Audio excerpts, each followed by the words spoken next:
Exam नज़दीक आ गया है और बहुत ही ज़्यादा कंपटीशन है, सीटें कम हैं, क्या करें कुछ भी समझ में नहीं आ रहा है। तो छोटी छोटी बातों का आप अगर ख्याल रखिएगा तो एग्ज़ाम क्रैक करना बहुत ही आसान हो जाएगा। अभी भी समय है, अगर अभी से ही हम उस चीज़ पे फोकस नहीं किए तो एग्ज़ाम के टाइम बहुत ही ज़्यादा मुश्किल हो जाएगा हमारे लिए। तो चलिए आज इस वीडियो में हम देखते हैं कि किन किन बातों का ध्यान रखें।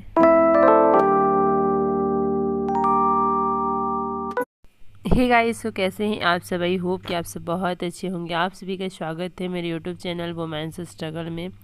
सुबह के 7:30 बजने वाले हैं। मेरी पढ़ाई अभी से स्टार्ट हो रही है। कल लगभग मैंने 4-4.5 घंटे पढ़े थे, तो इसे सबसे पहले मैं रीसेट कर देती हूँ। और कल जो मैं करंट अफेयर्स पढ़ रही थी उसमें से थोड़ा सा बच गया था क्लास, तो उसे मैं सबसे पहले कंप्लीट करूँगी। उसके बाद फिर आगे का देखती हूँ कि क्या पढ़ना है। अभी मैं करंट अफेयर्स के लिए कुछ भी नहीं पढ़ रही हूँ, जैसे न्यूज़ वगैरह कुछ भी नहीं पढ़ रही हूँ। ओनली सर का क्लास देख रही हूँ वीडियो, और वही सफिशिएंट मुझे लग रहा है। और सर जो PDF दिए हैं बस उसे मैं प्रिंट करवा लूँगी और वही मैं पढ़ूँगी। जब भी मैं पढ़ने बैठती हूँ तो सिलेबस को अपने साथ रखती हूँ ताकि मुझे समझ में आए, पता चले क्या पढ़ना है क्या नहीं पढ़ना है। वैसे तो सर जो भी पढ़ाते हैं मैं सब कुछ पढ़ती हूँ, और सर उतना ही पढ़ाते हैं जो लगता है कि एग्ज़ाम में आने वाला है। तो मैं एकदम आंख बंद करके सर जो कहते हैं मैं वो फॉलो करती हूँ। छोटी छोटी चीज़ों का अगर हम ख्याल रखेंगे तो एग्ज़ाम क्रैक करना मुश्किल नहीं होगा। डे बाय डे वैसे एग्ज़ाम टफ़ होते जा रहा है और कंपटीशन ज़्यादा है, तो एग्ज़ाम तो टफ़ होगा ही। जैसे ज्योग्राफी का उठा लीजिए तो मैप से डायरेक्ट क्वेश्चन आता है। PT में मैप से जो क्वेश्चन पूछा जाता है, अगर हम मैप पे ज़्यादा फोकस करेंगे, बार बार मैप को देखेंगे, रिवाइज करेंगे, रटना तो है नहीं, मैप को ध्यान से देखना है कि कहाँ पे क्या है नहीं है, तो अगर वो हमें ध्यान में रखेंगे तो कोई बहुत सारे क्वेश्चन सोल्व हो जाएंगे। कोई ज़रूरी नहीं है कि हर बार रट्टा ही मारा जाए, कभी कभी हम स्मार्ट वर्क करके एग्ज़ाम क्रैक कर सकते हैं। और स्मार्ट वर्क यही हुआ कि जैसे ज्योग्राफी का हमें पता है कि उसमें से क्वेश्चन आते हैं और वो भी कि मैप से, तो मैप पे ज़्यादा फोकस करने की ज़रूरत है। और PYQ देखिए जिसमें कि आपको लगे कि नहीं इस टॉपिक से हर साल क्वेश्चन पूछा गया है, तो उस टॉपिक पे थोड़ा ज़्यादा फोकस करिए। छोटी छोटी चीज़ों का अगर हम ध्यान रखेंगे ना तो एग्ज़ाम क्रैक करना मुश्किल नहीं है। लेकिन हम लोग क्या करते हैं, बड़ी बड़ी चीज़ें तो कर लेते हैं, बहुत सारा पढ़ लेते हैं, बट छोटी छोटी चीज़ों का तो हम ध्यान ही नहीं रखते हैं कि सच में ऐसा भी हो सकता है। इसी वजह से एग्ज़ाम में क्वेश्चन गलत हो जाते हैं। जैसे ज्योग्राफी का क्लास होता है हमारा, तो उसमें से सर जो बताते हैं ना कि जैसे मैप से ऐसे कुछ याद करने के लिए बताते हैं या फिर छोटी छोटी चीज़ों को बताते हैं, तो ऐसा लगता है कि इतना UPSC में क्या इतने छोटे छोटे क्वेश्चन पूछे जाएंगे। यानी कि इतना बारीकी से चीज़ों को अगर हम ध्यान रखें, यानी कि बड़ा के चक्कर में ना रहें, छोटी छोटी चीज़ों पे हम फोकस कर रहे हैं, तो एग्ज़ाम क्रैक हो सकता है। तो सर बहुत ही बारीकी से चीज़ों को बताते हैं और हमें लगता है ऐसा कि नहीं ये सब थोड़ी पूछेगा, बट सर बताते हैं तो ऐसा लगता है कि नहीं इन सब चीज़ों पे भी हमें फोकस करना होगा।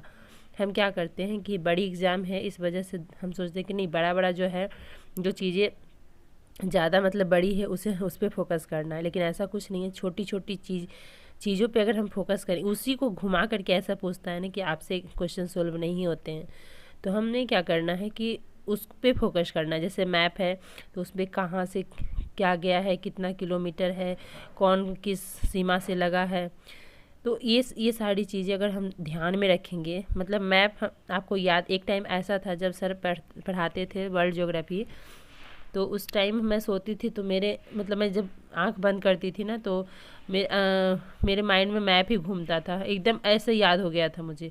बट अभी काफ़ी टाइम से मैं छोड़ दी हूँ, नहीं देख रही हूँ, तो चीज़ें थोड़ा सा माइंड से निकल गया है और अभी ऐसे एकदम से नहीं याद आ रहा है। तो मुझे भी बहुत ही ज़्यादा अभी रिवीजन की ज़रूरत है, मैं भी बहुत ही ज़्यादा, लेकिन क्लास अभी चल रहे हैं मेरे, और कल मैं क्लास तो कर रही हूँ बट आगे मैं आप लोगों को दिखाऊंगी। मैंने बहुत कम देर पढ़ा था बिकॉज़ मेरी तबीयत ख़राब हो गई थी, तो आज मैं ज़्यादा देर नहीं पढ़ाई की। जैसा कि आप लोग को पता है कि मुझे डेंगू हुआ था, लेकिन फिर भी मैं पढ़ाई पे जैसे थोड़ा सा मुझे ठीक लगा तो मैं पढ़ाई अपना स्टार्ट कर दी, और घर के काम भी करने हो जाते हैं, तो इस वजह से कभी कभी बीच में ज़्यादा तबीयत ख़राब हो जाता है। ऐसा हो जाता है कि मेरे लिए बेड पे से उठना मुश्किल हो जाता है और बहुत ही ज़्यादा चक्कर आने लगते हैं। मतलब अभी तो ऐसा कुछ नहीं है कि तबीयत ख़राब होता है, बट वीकनेस ज़्यादा है ना, इस वजह से ऐसा दिक्कत हो रहा है। मैंने कल तो देखा भी यूट्यूब पे वीडियो कि ऐसा क्यों हो रहा है, तो पता चला कि नहीं ऐसा होगा, कुछ टाइम तक होता है, लेकिन हमें अपना जो रूटीन है उसे सही करना है, योगा वगैरह करना है, और प्लस अपने डाइट पे थोड़ा फोकस करना है, कैसे क्या खाना है पीना है वो सब मैं कल देख रही थी, उसके अकॉर्डिंग मैं थोड़ा ध्यान दूंगी अपने ऊपर, क्योंकि हेल्थ सबसे ज़्यादा ज़रूरी है। अगर हेल्थ सही नहीं रहेगा तो हम नहीं पढ़ पाएंगे।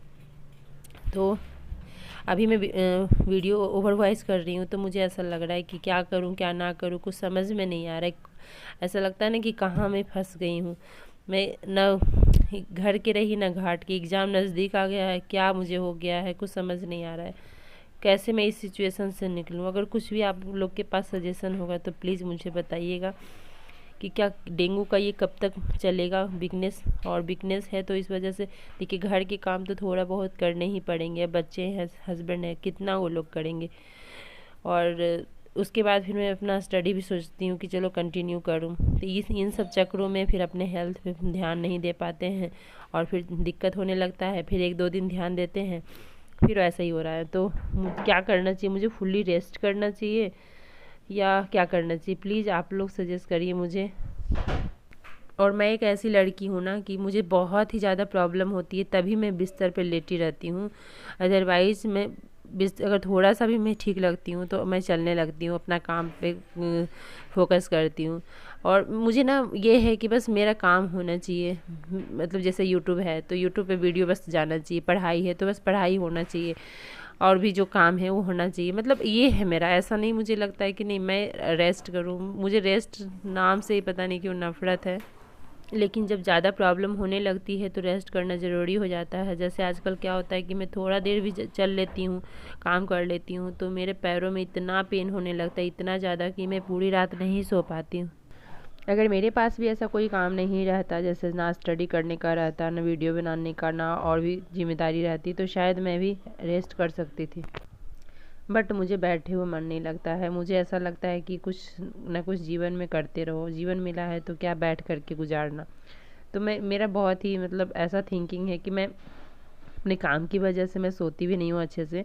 मुझे बस ये लगता है कि नहीं मेरा काम है होना चाहिए, मुझे अगर पढ़ना है तो पढ़ाई होनी चाहिए। मैं 2 मिनट अगर किसी से बातें भी करती हूँ ना तो मेरा बस ध्यान यही रहता है, मतलब मुझे लगता है यार मेरी पढ़ाई छूट रही है, यार मेरा ये काम छूट रहा है। मुझे बस ऐसा लगता है, मुझे ओनली अपना जो होता है ना कि काम पे ज़्यादा मैं फोकस करती हूँ, अदर चीज़ें बाद में। मुझे बस ये लगता है कि जो काम मैंने स्टार्ट किया है उसमें अपना जी जान लगा दूँ। अगर जी जान लगा दूँगी तो सफलता तो मिलेगी ही। मुझे कभी ये नहीं लगता है कि हाँ मैंने स्टार्ट कर दिया है, अब मैं दुनिया को दिखाऊंगी कि हाँ मैं यूपीएससी की प्रिपरेशन कर रही हूँ और मैं कुछ कर नहीं रही हूँ। तो इस वजह से मैं थोड़ा सा टेंशन में, मुझे एकदम बिल्कुल टेंशन हो रहा है कि नहीं क्या करूँ, ऐसा सिचुएशन मेरे साथ आ जा रहा है। पता नहीं मेरे साथ ऐसा क्यों होता है, भगवान कितना मेरा परीक्षा लेंगे समझ में नहीं आता है। कि मैं एग्ज़ाम नज़दीक आता है तो फिर देखिए कुछ ना कुछ ऐसा सिचुएशन आ जाता है कि मैं कुछ भी नहीं कर पाती हूँ, चाह करके भी मैं उस कंडीशन से नहीं निकल पाती हूँ। जब हेल्थ सही नहीं है तो फिर आप कुछ भी नहीं कर पाइएगा। तो मेरा हेल्थ ही इशू हो जाता है, मैं कुछ नहीं कर पाती। उसके बाद भी मैं फुल जोश के साथ, अपना फुल एनर्जी के साथ मैं सोचती हूँ कि नहीं मुझे तो छोड़ना बिल्कुल भी नहीं है, चाहे जैसे करूँ जिस सिचुएशन में करूँ। और फिर मैं यहाँ पे दूसरा करेंट अफेयर्स का क्लास मैं स्टार्ट कर दी थी, और मैं यहाँ पे करेंट अफेयर्स का क्लास कर रही हूँ, और इसके आगे मैंने कुछ भी नहीं पढ़ा था। ये करेंट अफेयर्स का क्लास ही मेरा लास्ट क्लास था, और ये भी मैंने 2 बार में कंप्लीट किया था, क्योंकि इसके बाद मेरी तबीयत सही नहीं थी। मुझे बहुत ही ज़्यादा चक्कर आ रहे थे, ना बैठा जा रहा था ना लेटा जा रहा था, इतना ज़्यादा मेरा सिचुएशन ख़राब हो गया था। तो मिलते हैं आप लोगों से एक नए वीडियो में। वीडियो कैसी लगी ज़रूर बताइएगा, अच्छी लगी तो लाइक कर दीजिएगा और चैनल को सब्सक्राइब कर लीजिएगा। तब तक के लिए बाय बाय, टेक केयर।